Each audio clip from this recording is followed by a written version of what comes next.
Welcome to the RNL Revolution Nothing Less show. Today is our 67th episode on August 26, 2021. My name is Andy Z. I'm the host of the show, coming to you from Los Angeles, California. This is a show about and for what our name says, revolution, nothing less.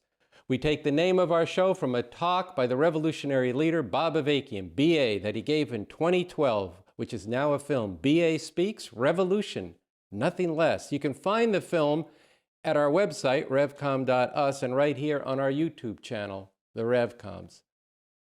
Bob Avakian, BA, is a radically different kind of leader, a revolutionary who bases himself on the scientific understanding that this system, capitalism-imperialism, must finally be overthrown through an organized struggle involving millions of people and replaced with a socialist system that is oriented to and capable of meeting the most fundamental needs of humanity and enabling humanity to become fit caretakers of the earth. And BA has developed a whole new framework of human emancipation, the new synthesis of communism, which we call the new communism. Today's program reveals why, without a scientific understanding the world as it actually is and a scientific approach to changing the world to what it really could be, then the devastation, the many forms of oppression and exploitation of billions of people will continue to get worse and worse. We are living in a rare moment when revolution could be possible. A revolution that overthrows the oppressive system we live under today and brings into being a society where people could flourish and go to work on transforming all that afflicts humanity and the planet, and not be blocked by the workings of the capitalist imperialist system and its relentless pursuit of profit.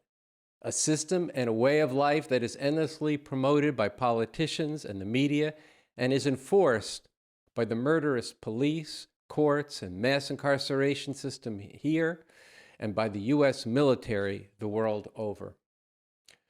The rare chance to bring into being the conditions when a real revolution could be made in this, the most powerful country in history, has been the focus of the RNL Show the past few months. We have brought to you and been guided by a declaration, a call to get organized now for a real revolution, a momentous document issued by the Revcoms this past spring. And now the case, the argument, the substantiation for this declaration is now gone into in a piece by Bob Avakian. This is a rare time when revolution becomes possible, why that is so, and how to seize on this rare opportunity. This too is available at revcom.us and is introduced in the RNL Show, episode number 64. In a nutshell, the factors that could make revolution possible exist because of the workings of this system, which have given rise to deep divisions at the top of society between the Republican Party, who want to bring about an openly fascist form of rule in stark opposition to the Democratic Party, who want to hold the system together as it has been held together, a system that has given rise to all the horrific forms of oppression, from climate change to white supremacy to patriarchy to the wars for empire. This sharp divide cleaves all of society today.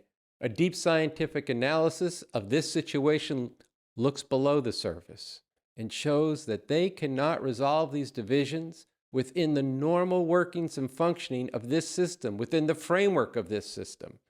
A declaration, a call says, quote, "The crisis and deep divisions in society can now only be resolved through radical means of one kind or another, either radically reactionary, murderously oppressive and destructive means, or radically emancipatory, revolutionary means." And at the very beginning of the declaration call is an invitation to everyone who can't stand this world the way it is, who is sick and tired of so many people being treated as less than human.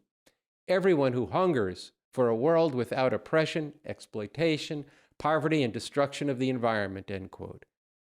A declaration, a call, says that a big part of how to start organizing today for this revolution means going everywhere throughout society, spreading the word about this revolution, and getting people together in real life and online to grapple with, one, why an actual revolution is necessary, what such a revolution involves, and three, what kind of society this is aiming for.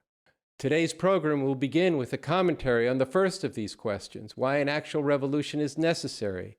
Another way to put this is what is the problem humanity faces and what is the solution? And to know that, to correctly identify what the problem is, as well as to chart the course and lead to solving it, requires a thoroughly and consistently scientific approach.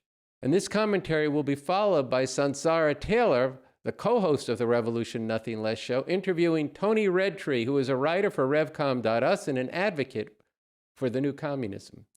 Toni recently wrote an article for revcom.us, "The Fascists Are Clearly Coming for Abortion, and Soon." So why is the response of the movement to prepare for when it is gone? Toni and Sunsara will be speaking about this urgent crisis where the very right of women in this country to control their own reproduction and their very lives hangs in the balance as it is being forcibly taken from them.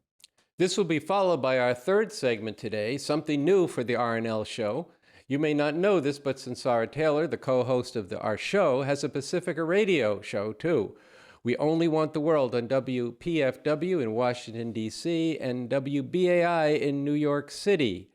On Tuesday, she and Rafael Kadaris, who is a member of the Get Organized Now for Actual Revolution tour and is a frequent contributor to our show, discussed the pandemic, the COVID pandemic on the radio, and they took live call-ins from the listeners about the controversy over vaccination. And we're going to play some excerpts from their conversation. This is the second time in recent weeks when we've had some live broadcasting put on our show.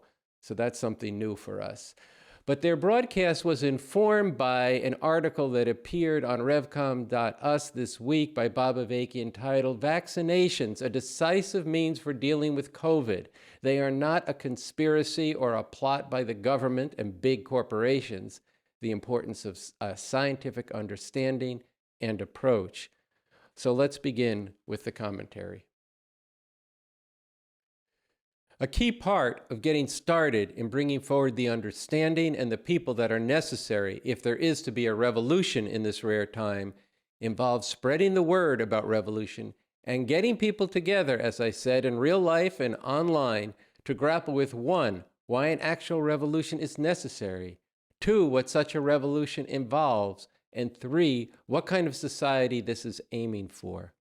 Today, we're going to focus on the first of these statements or questions, why an actual revolution is necessary. And another way of putting this is, what is the problem humanity faces and what is the solution? If the problem is just that people are fucked up, then let's just send everyone to therapy, starting with those who are in charge. Just give them a little happy kindness pill. Putting it this way clearly is absurd when people have faced centuries of oppression of different nationalities, of women, of wars of conquest, etc. And I say this to make the point, if you don't know what the problem is, if you don't correctly identify the problem humanity faces, you are not going to solve it. To solve a problem, especially something as complex as all the forms of oppression and exploitation that afflict all of humanity, you need a way to understand it. You need to dig beneath the surface manifestations and get to the root of what is causing it. You know, a beauty mark or a mole can look an awful lot like melanoma, which is a potentially deadly form of cancer. It's what killed the great reggae star, Bob Marley. But you need science to really tell the difference between them. You need a scientific doctor to biopsy the growth and analyze it to see if it is indeed cancer. You don't want to put makeup on cancer to make it more beautiful. Yet, when it comes to the malignancies of this system, far, far too many people are doing just that, putting makeup on a cancerous system that is destroying the earth and its people. You have to look beneath the surface. And I want to play just a brief clip from a speech Bob Avakian gave at Riverside Church in 2015 in a dialogue with Cornel West on revolution and religion. Now, I mentioned Ebola just a minute ago. Imagine if you developed symptoms that you thought might be indicative of Ebola, and you worried you might have Ebola. And you went to a doctor, and the doctor, before even listening to you and your symptoms, said, no, don't worry about anything, everything's fine. get me away from that doctor. But what if, on the other hand, you went to the doctor and she asked you, well, what are your symptoms? You said, I've got a very high fever, my stomach's upset, I've got diarrhea, and I'm vomiting. What do you think, doc? What's going on? And she said, well, I think you've got a very high fever, an upset stomach, diarrhea, and vomiting. Fool, I just told you that. This is not a doctor you want. Tell me what's wrong, doc. Tell me that what I don't know. Tell me the deeper things that I can't know just because I know what my symptoms are. Why do I have these symptoms and what can be done about it? Well, what if the doctor said, well, you know, we might test you for Ebola, but I'm not really sure the test works. Matter of fact, I'm not even really sure there is such a thing as Ebola. Come to think of it, I'm not even sure you exist. Well, you may exist for you, and you may have Ebola for you, but that's not my reality. Maybe that's just your reality. Maybe it's just all one narrative or another narrative, and there is no reality against which to test to see if you have Ebola and what could be done. Let me get away from this fool calling herself a doctor. I want a real doctor. But what is a real doctor? A real doctor is one who applies science, the science of medicine, what's been learned by identifying patterns so that you can know what the pattern of a disease, Ebola or other diseases, is and what to do about it. And the fact is, people will always be vulnerable to being played or led away from a true understanding of things without the scientific method, which goes by evidence and testing things against reality. Because that's one of the main things that science does. After you come up with some conclusions, you go back into the world and you test them to see what happens and what is shown by applying the theory you've developed. Does reality act in the way you expect it to on the basis of the scientific theory you've developed? These days in the news and in the culture, we are inundated, drowning in truly horrific stories and images. A young soccer player, Zaki Anwari from the Afghanistan national youth soccer team, falling from a U.S. plane to his death trying to escape Kabul. In the U.S., teenagers, as well as adults, who refuse to get vaccinated against the COVID virus, intubated in hospital ICUs, facing possible death. Fires raging from California to Turkey, floods from Tennessee to Germany, with rain falling in the Arctic Circle. There is no end to the horrors. For every heart-rending outrage, for every dire situation, stories are told, blame is tossed all around at this person and that group, while human nature and fate are discussed, all bringing you and leaving you and the masses of humanity with the misunderstanding that this is just the way things are and always must be. The permanence of existing conditions is reinforced as it is being enforced. Just 3 quick examples of a list that could fill the shows that go all night and into the next week. Story after story is told of the horrors of Afghanistan today and for 20 years of U.S. war and occupation. What is the cause of this? The pundits and politicians pose, is it poor planning by Biden or a bad deal made by Trump? Is it hubris, which means pride, or an over-the-top confidence that the U.S. can just go in and bomb and impose our will on another country? Or, on the other hand, some opinion shapers put the onus on the people of Afghanistan for being just too backward and primitive to appreciate U.S. domination. No. The heart of the problem is the system we live under, imperialism. Greta Thunberg and 2 other youth climate activists wrote a piece this past week for the New York Times on the dire situation highlighted in the recent United Nations report, the Children's Climate Risk Index. This is truly a nightmare. With half the children of the world living in extremely high-risk climate zones, breathing dangerous air, drinking poisonous water if they even have access to water, living in flooded or burned out homes, their bodily growth, their intellect, and their creative capacity stunted by these conditions if their lives are not lost altogether.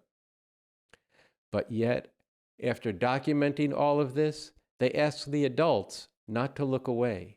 They ask and demand that those in power, those who literally rule this imperialist system that is the cause of the destruction of the environment, to do something to remedy the situation. The reality does need to be exposed. The truth does need to be brought into the light of day and struggle waged. Greta Thunberg and the youth have courageously fought to bring this to the world's attention. At the same time, the depth and the stakes of the problem must be brought to these young activists and also put before all of society.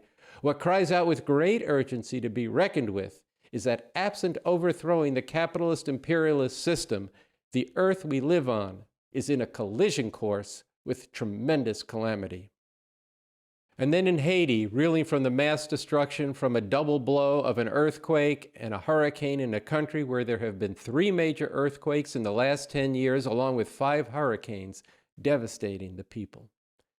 It is not just destruction of these natural events that has taken such a tremendous toll on the Haitian people. No, 200 years of colonial and imperialist domination, with the last 100 years of the United States exercising and imposing a brutal vice-like grip on Haiti through repeated invasions, decades of military occupation, and by putting into power their brutal and corrupt dictators who represented, or at least went along with, the USA. And what have been the solutions put forth by the politicians and media opinion shapers when they speak of Haiti at all? The US military and NGOs, the very US military that has been the goddamn force that has enforced the most depraved oppression on the Haitian people. Edwidge Danticott, the wonderful Haitian writer, who has spoken at both Revolution bookstores, wrote of a story her uncle told, quote, of watching a group of young Marines kicking around a suspected rebel's decapitated head in an effort to frighten the rebels in their area, end quote.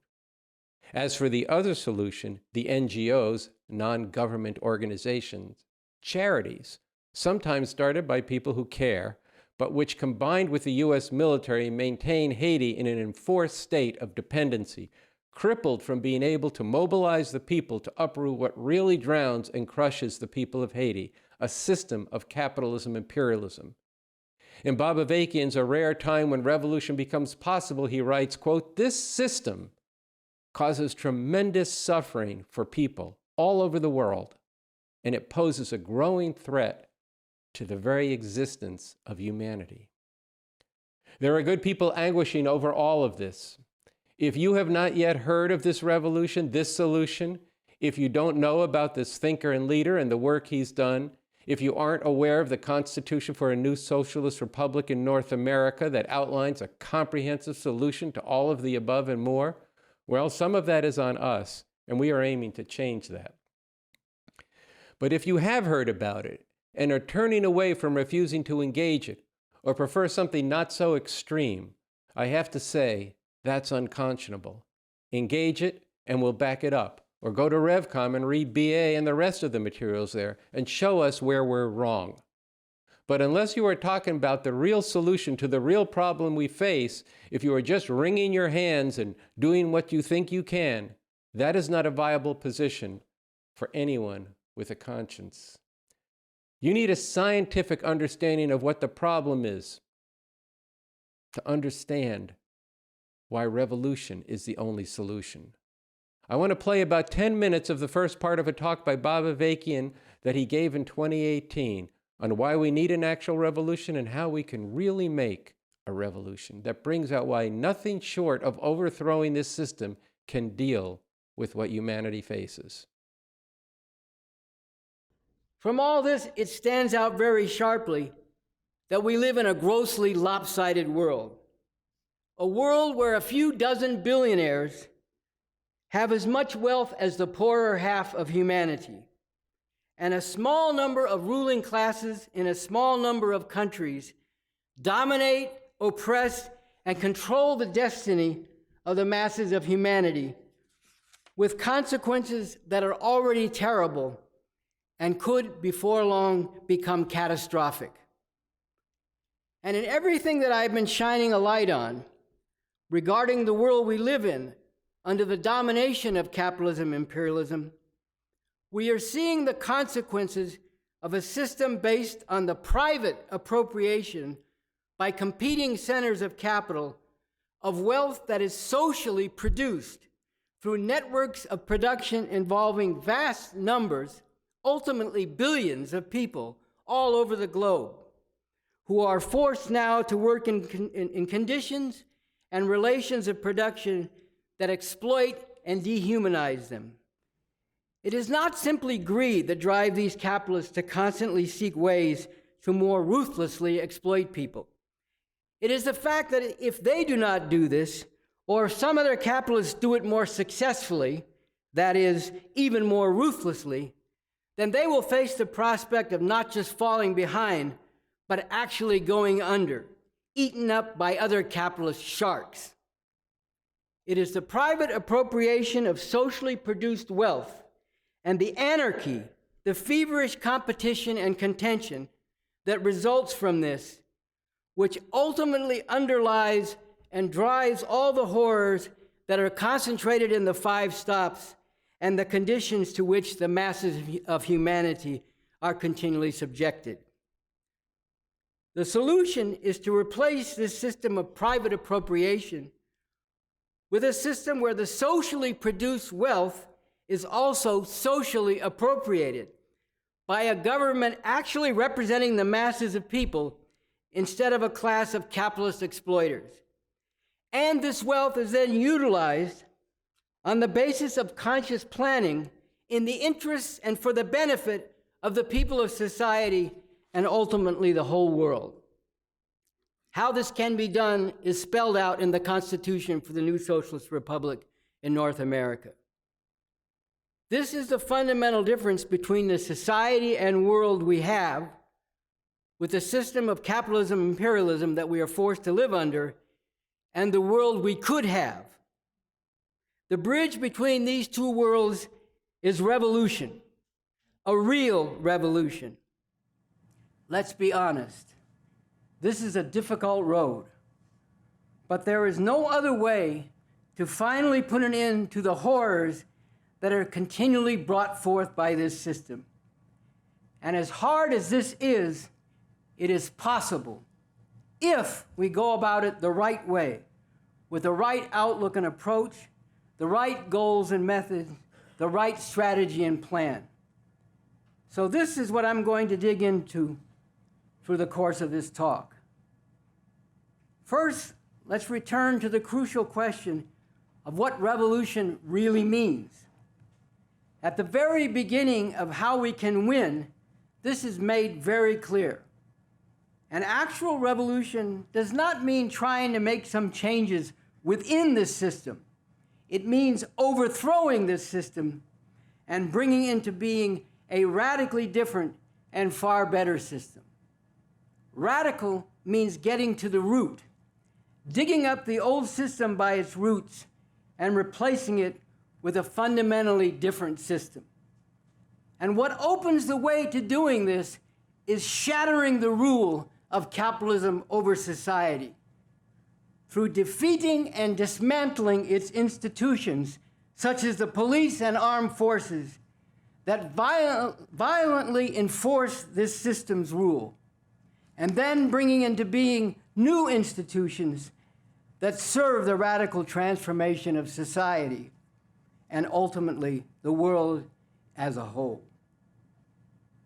How this could be done is something I will speak to in the second part of this talk. Here I want to underline the point that this is completely different than just winning some reforms under this system.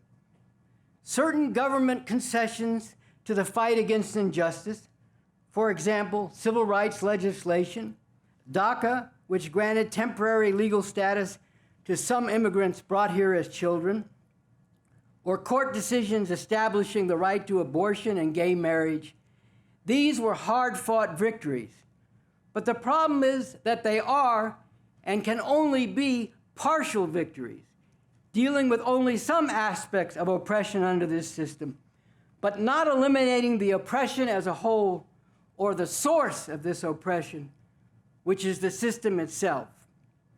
And as we are seeing, even where such partial victories are won, so long as this system remains in power, there will be powerful forces who will move to attack and undermine and seek to reverse even these partial gains. It is also very important to understand the difference between the possibility for certain individuals or even a certain section of the oppressed to improve their conditions or to make it under this system, and the reality that for the masses of oppressed people, the only way they can escape their conditions of oppression is by abolishing the system that maintains them in these conditions. Of course, the rulers of this system and their political operatives and media mouthpieces are forever pointing to the success stories of people who have risen from the ranks of the poor and oppressed to become rich and famous, or at least to realize the great American dream of becoming middle class. This is like going to a casino where by far most who play are played for suckers and sink deeper into a hole, while every time there is a winner, it is loudly celebrated, often with bells, sirens, and so on, to make people believe that if they just keep playing, they too can become winners. This touches on something of great importance: the relation between individuals and the larger society and world of which they are a part. Everyone, of course, exists as an individual. But at the same time, the larger society and world establishes the conditions within which individuals exist and function and shapes their outlook and values. Even the aspirations and the felt needs of individuals are shaped in this way. To cite a simple example, no one in 1970 felt that they needed to be on their cell phone continually, because cell phones did not yet exist. But once people have them, they have great difficulty doing without them, as we know. Here, a formulation by the founder of communism, Karl Marx, a formulation that has come to be known as the Four Alls, is very relevant. Marx wrote that the communist revolution requires and involves the abolition of all class distinctions among people, the abolition of all the production relations, the economic relations on which those class distinctions rest, the abolition of all the social relations that correspond to those production relations, and the revolutionizing of all the ideas that correspond to those social relations.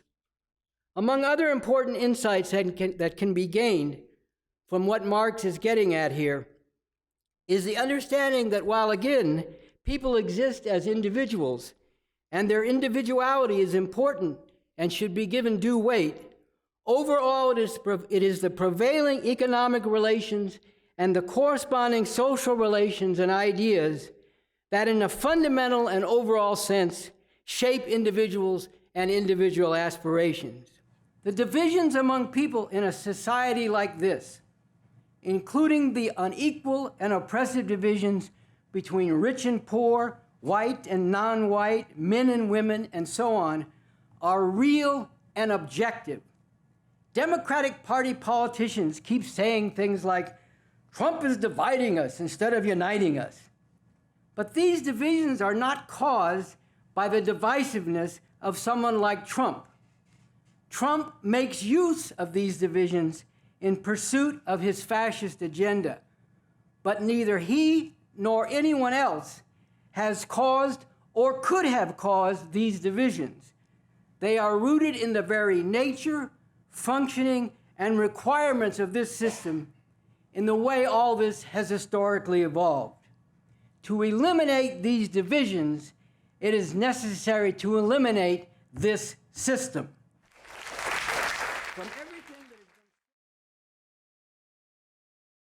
That was Bob Avakian from Why We Need an Actual Revolution and How We Can Really Make a Revolution. We ended where BA began to speak of the divisions in society and the ruling class that Trump did not create, but which he made use of. Today, those divisions have reached a point where there can be no reconciliation within the usual functioning of this system through either elections or bipartisanship in government. The declaration and call puts it like this, quote, "These days there is a lot of talk about another civil war, especially from the fascists in government and the broader society, who think they could just carry out a one-sided slaughter of those they hate, including black people and other people of color, illegal immigrants, uppity women, and those who don't conform to traditional sexual and gender relations and norms. This situation needs to be radically changed to where there are masses of people prepared to defeat these fascists and do so as part of getting rid of this whole system, which has bred these fascists, along with all the other horrors it continually perpetuates.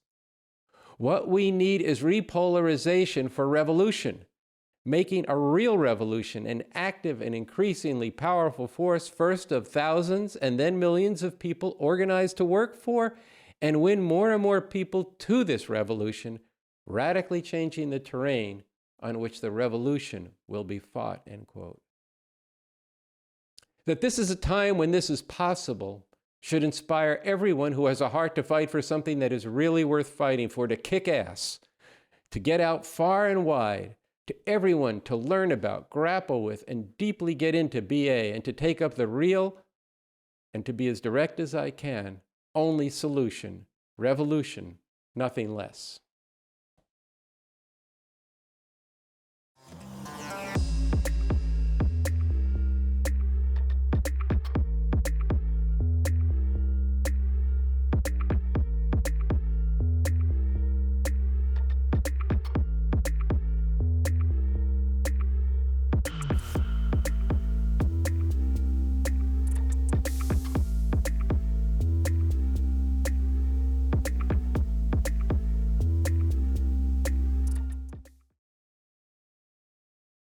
On September 1st, in just 6 days, a law is scheduled to go into effect in the state of Texas that would ban all abortions at approximately 6 weeks into pregnancy.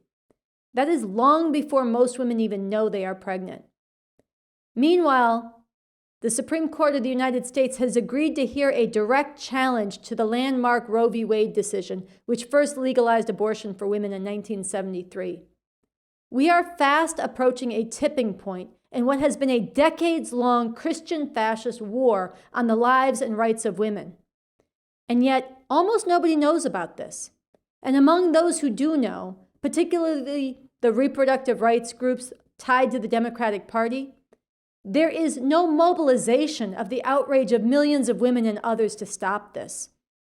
So we are really pleased to have here on the RNL Revolution Nothing Less show somebody who is going to help us get into this moment to understand the stakes of it, to understand what needs to be done about this and how this fits into the fight right now to make an actual revolution.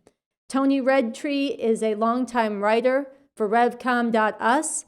She is a member of the National Get Organized for an Actual Revolution tour. Among the pieces she's written, one of them I want to highlight is the polemic, Good and Mad, The Revolutionary Power of Women's Anger by Rebecca Traister, or How to Domesticate Your Rage and Get In on a System that Exploits and Torments Women All Over the World.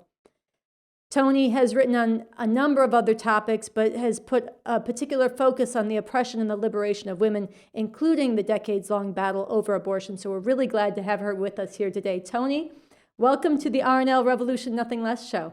Thanks. It's really exciting to be here. Oh, we're really happy to have you here for the first time. So I wanted to ask you, just to start out, if you could help our viewers understand, why is there such a vicious, relentless attack on women's right to abortion? What does this have to do with the social position of women overall?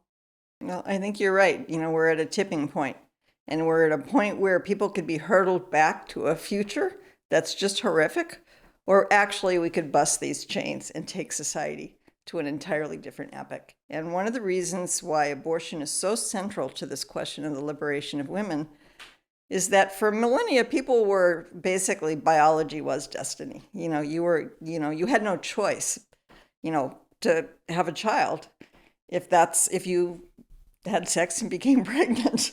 And we're in the 21st century now, and that actually is no longer necessary.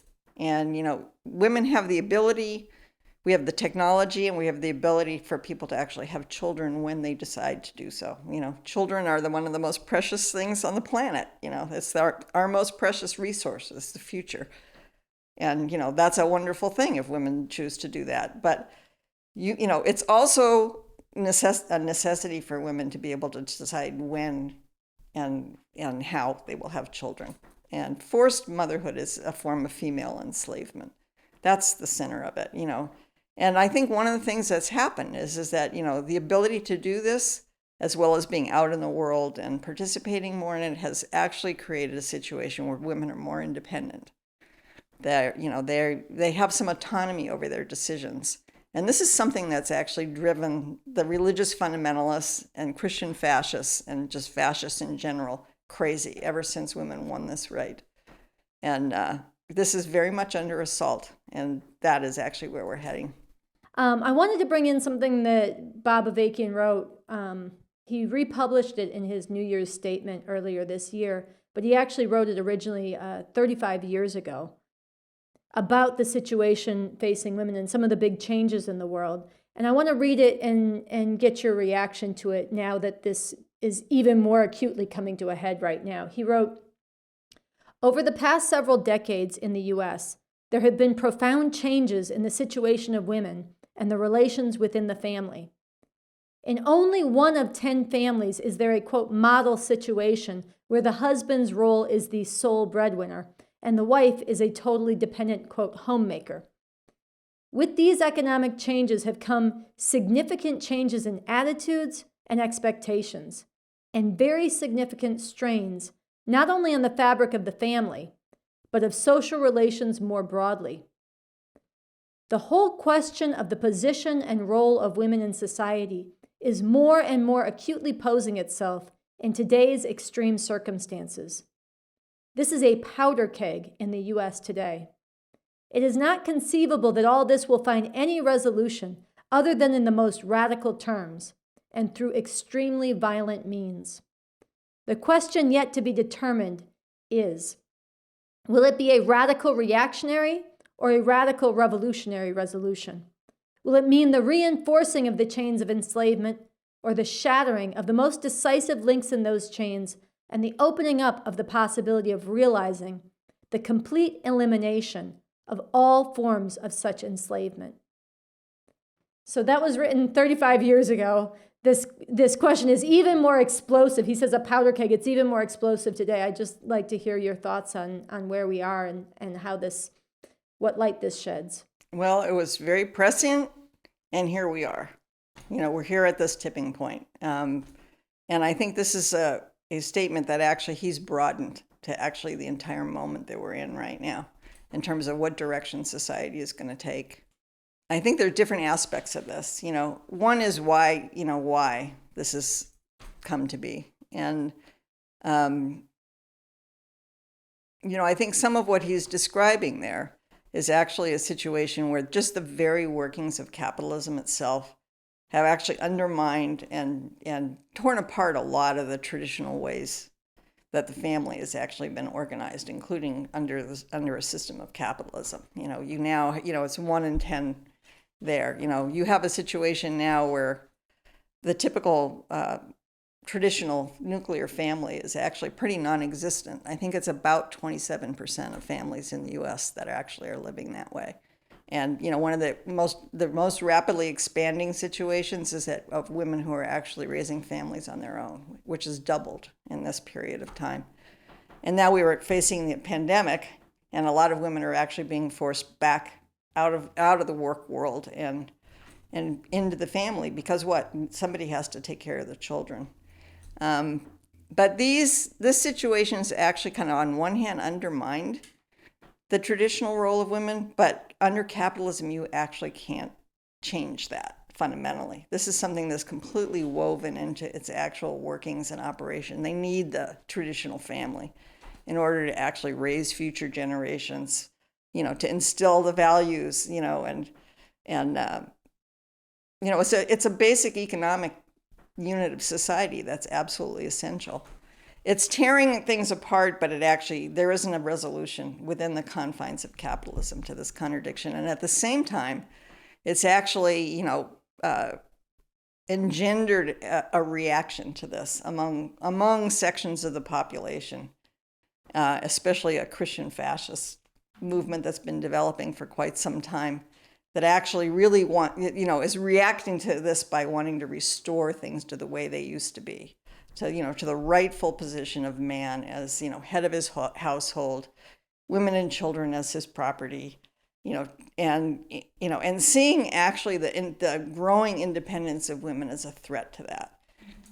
And this is also very interwoven. It's not just the question of women, this is something that I think Avakian has been pointing to, and, bringing forward the actual work, of other writers and people who've been working on this question, that it's very woven together with white supremacy, with American supremacy, with the kind of malignant, malicious, militant, male masculinity in terms of the culture. And these are extremely woven together into what is now a big tent fascist movement. I think that paints quite a picture of the reactionary resolution, which, as you're describing, it's wanting to take things back, but also a real fueled by a real hatred and desire for revenge, that women ever broke out of the traditional realm, and a revengist attitude towards Black people, towards immigrants, towards all of the things bound up with "Make America Great Again" in this fascist tent that you're describing. So that's, on the one hand, the fascist resolution. This quote that we're drawing from Bob Avakian also talks about a revolutionary resolution, which I know we'll talk more about, but he poses it's one or the other. I wonder if there's anything more you want to say about that side of it. Well, I think that's the point. Here we are in the 21st century. We're looking at a time where actually it's possible to actually really break these chains for the first time in millennia.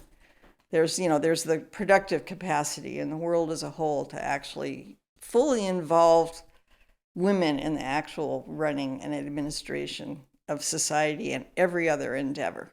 That's actually what's materially possible in the world right now. It can't be done within the confines of a system that requires the oppression of women and is actually holding all of society back.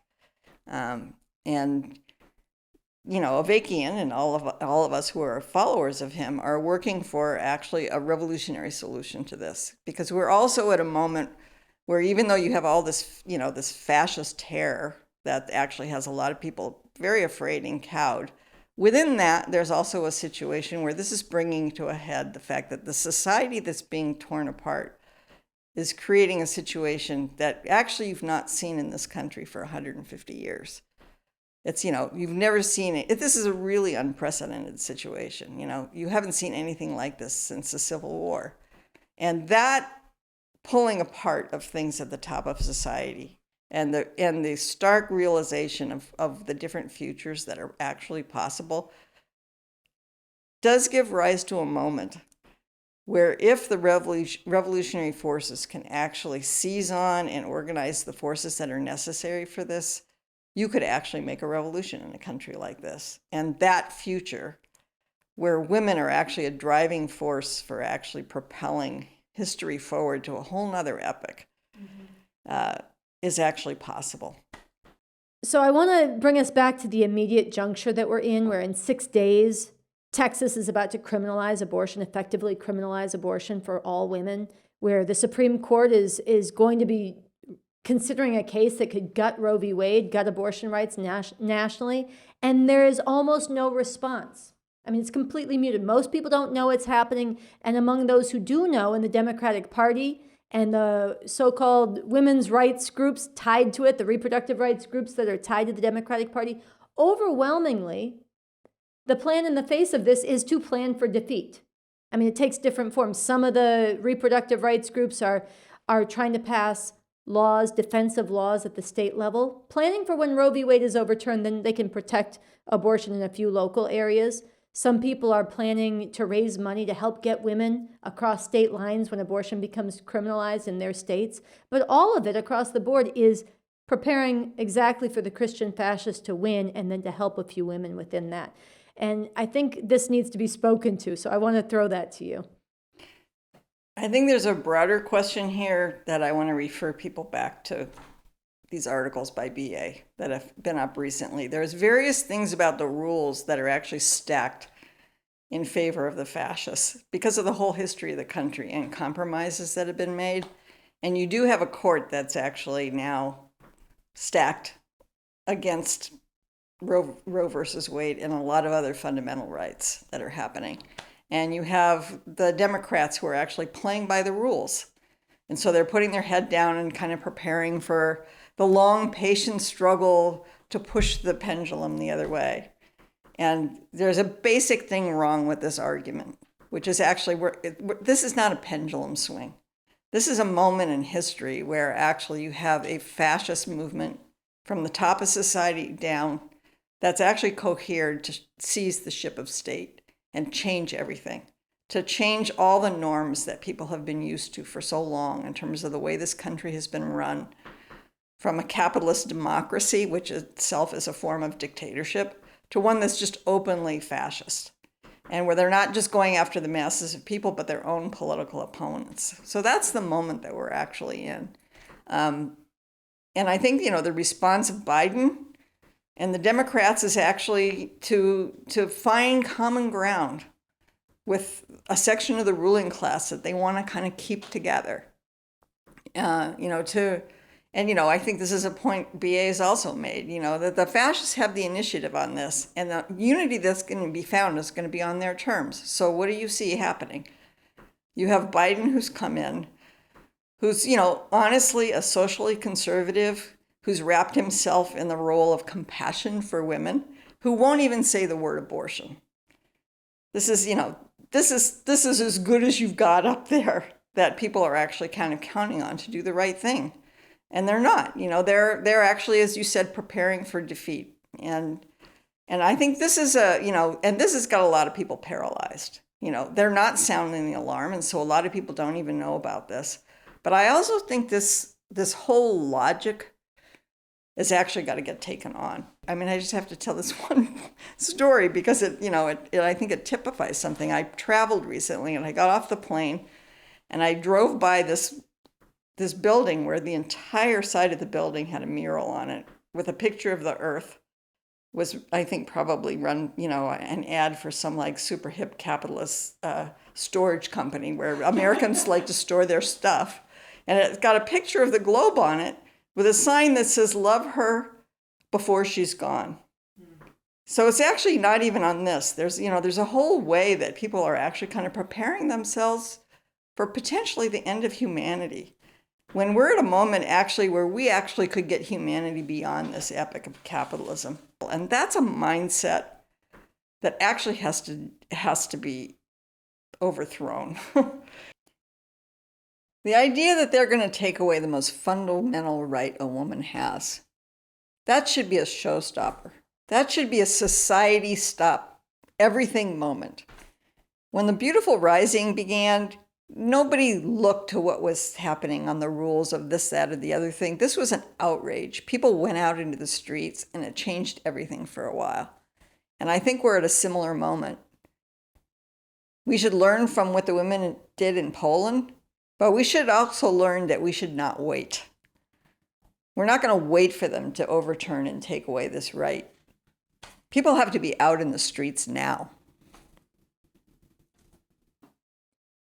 I think that's so important. If people were out, if the millions of women who are going to be affected by this and all the men who don't want to see that happen and other people were out in the streets raising bloody hell about this, not only would that put a huge brake on and potentially stop this nightmare that is headed towards women, it would contribute enormously to people lifting their heads and thinking about the deeper source of where is this patriarchy, this vicious fascism coming from, and what possibility there actually is to put an end to this. And we would be out there too, fighting for people to see the need for revolution, organizing people into the revolution. It would contribute enormously to the possibility of breaking these chains once and for all. And I want to come back to this as our last question, to really look at, I think, in this moment, exactly what you were describing with the billboard about the planet Love Her Before You Lose Her, with the so-called pro-choice movement planning for defeat, with all the ways people are resigning themselves to a nightmare future or trying to blot it out and pretend it's not going on. It's very easy to see the negative.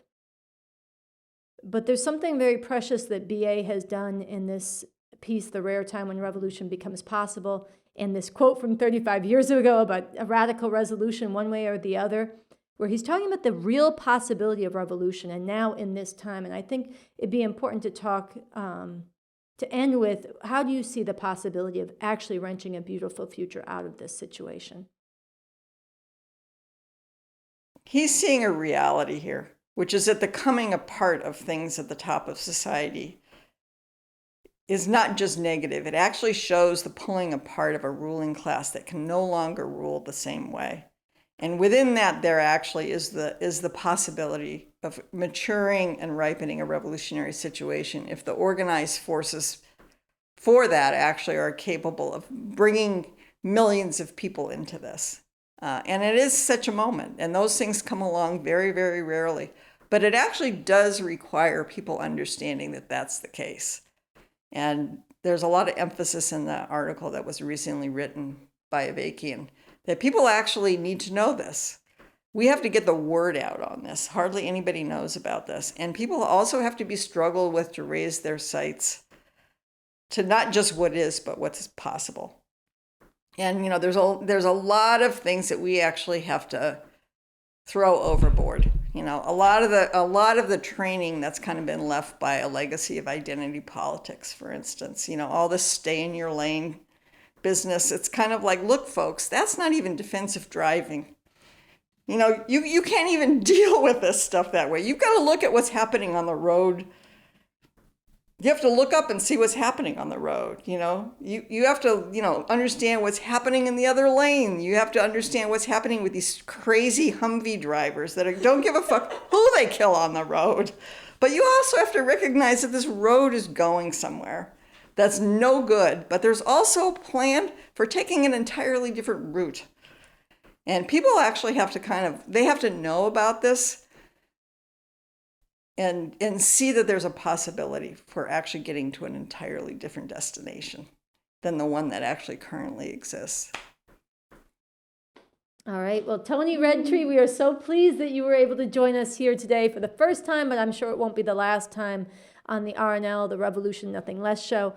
I do want to put a call out to everybody watching. If you have a passion around this question, if you want to help with research, you want to be a writer, you want to help correspond, we're going to be staying on this story here on the Revolution Nothing Less show and on our website, revcom.us. So write to us at therevcoms@gmail.com to get in touch and be part of that. And one more time, thank you, Toni. Thank you.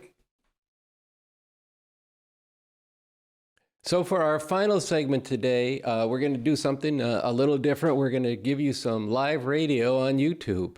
We're coming right in the middle of a radio show that Sunsara Taylor does on WBAI in New York City and WPFW in Washington, DC. Her show's title, We Only Want the World. And this was a segment they did on the COVID pandemic, featuring the article by Bob Avakian, Vaccines Are a Decisive Means for Dealing with COVID. They are not a conspiracy or a plot by the government and big corporations. The importance of a scientific understanding and approach. And so they've laid out quite a bit before we come into this, and there's a call-in that was going on. And we're just going to play one call in and their answer to give you a sense of the kind of controversy that exists around this that hopefully most of you know about, but also how it should be answered. And we're going to try to do more and more of these kinds of engagements with the audience and speaking before a live audience, as I did in episode number 64 in the coming months of the show. So here's Sunsara Taylor and Rafael Kadaris on the radio. We are talking about the fascist pandemic and the vaccine. I want to bring, I believe it's Victoria, onto the air. Hello, welcome to We Only Want the World. Tell us where you're calling from. I'm in DC. Great. Okay, so what's on your mind? Yeah, I know a lot of medical practitioners, allopathic and naturopathic. And I've talked to all of them, doctors, nurses, pharmacists, all kinds of people, herbalists, all kinds of people. And I have people I know eyeballing cases of people coming into the emergency room presenting. I know several people who got the vaccine and have tested for COVID and have had COVID and have had to quarantine. I know people who, from December 2019 through up to now, who, and this is globally, I know people who have contracted COVID and they have not gone to the hospital. They've dealt with it at home. And, taking into consideration, people are not in bed with Trumpers. There are other reasons why people are making decisions. And people are not stupid. They're not ignorant. And it comes across very paternalistic to tell people who they are, why they're wrong, what they're thinking, without ever listening and allowing them to tell you, especially when you're talking about people who have been experimented on from the time they were brought here up until now. So I'd just be a little more, give people a little more grace, listen more, don't be so paternalistic, don't be so enthralled and excited about your thoughts and issues and agenda that you can't, because you can't come together with people if you're telling them where to go, but you're trying to get them to walk. They're not horses, they're people, they're reasoning, they have reasons for what they're doing. Well, Victoria, let me, first of all, I want to thank you for taking the time to call and for sharing your views on this. I think you put them forward quite well. I think it's absolutely true. People have reasons for their decisions. There's no doubt about that. But I think it's a matter of respect to talk about what's actually true. What's paternalistic is to refuse to tell people the truth as best you understand it because you think they're not capable of understanding it. That's paternalism. I don't think that there is, I actually think there's a contradiction between the political interests and outlook of many, many people who are not fascists. That's the point of they're not fascists, they're not Trumpers, but objectively they're finding themselves on this question in the same place as many of these genocidal racists. And I think that's something we have to confront and we have to be honest about. And then we have to actually sort through what's in the interest of humanity. So that's a question of respect. I want to give Rafael a chance to speak to it too, but I just want to make clear that's a responsibility we all have to actually fight for what we understand to be true and what we understand to be in the interest of humanity. And no one should shy away from that. So I appreciate your sharing your difference on that, but I also think that that's not, that this needs to be spoken about. Rafael, you want to add anything? Yeah, I also wanted to, I think I agree with what you're saying, Sunsara, but I also wanted to add that, a lot of what you were saying, Victoria, was looking at, things from the perspective of your personal experiences and people that you've talked to and people that you know. And it is important to listen to people's personal experiences, but you also have to pull the lens back, and look at the big picture. You're talking about people, who have had COVID and dealt with it on their own, but 600,000 people have died of it just in this country. 4 million people have died in the world. This is an extremely dangerous and extremely contagious disease. And, in terms of people that you're saying that who got the vaccine and still got COVID. Well, yeah, there are some breakthrough cases, but what the vaccine does is it really limits, how serious the effects of that are. It makes it so a lot of people won't actually contract it, but it also really limits whether you're going to die from it or, get hospitalized from it. So those are the reasons, and that's something that not just based on, personal experiences that I've had, is based on actually looking at the data that scientists have actually researched, right? And the last thing I was gonna say, Victoria, just since you brought it up, is that, it's true that this is a country that was founded on slavery and genocide, and horrific things have been done to Black people and to Native Americans and to other, people of color since the beginning of this country, including, medical experimentation, medical racism, but I was just as an example, right? I was looking into just this morning at the Tuskegee experiment, where Black people who had syphilis were basically studied for over 40 years. But the outrage of that example is not that the government injected people with syphilis. That's not actually what happened. What happened is that the scientists actually prevented people from getting the antibiotics that were the cure to syphilis, which actually existed at the time. And yet, dozens of people were just were studied and allowed to die just so that they could study the effects of syphilis on killing people. And it had almost no scientific merit whatsoever, right? And even if it had, you shouldn't do things like that to human beings. And so the irony of it is that, so the problem was not science. The problem was actually racism in this case, and the irony of it is people that are bringing up things like this are actually, contributing to the same phenomenon of people being denied access to the cure that they need, which is these vaccines right now, in the same way that those people who had syphilis actually needed those antibiotics. All right, so we've made it to the end of episode 67 of the RNL, the Revolution Nothing Less show. If you haven't yet, we want to urge you to subscribe to our channel and definitely spread this show to others. People need to know about this revolution and what we're bringing every week, every Thursday night. We also rely on you, our viewers, to support this show financially to make it possible. We have a Patreon page, patreon.com/therevcoms. Go there, sign up, make a monthly donation at whatever level works for your budget, as high as you can. And that's part of strengthening this show and also enabling us to go forward. So we want to thank those of you who are already our Patreon supporters and invite many more of you to step up and play that role. And with that, on behalf of myself, Andy Z, and the whole RNL Revolution Nothing Less crew, we say good night, and we will see you back here next week.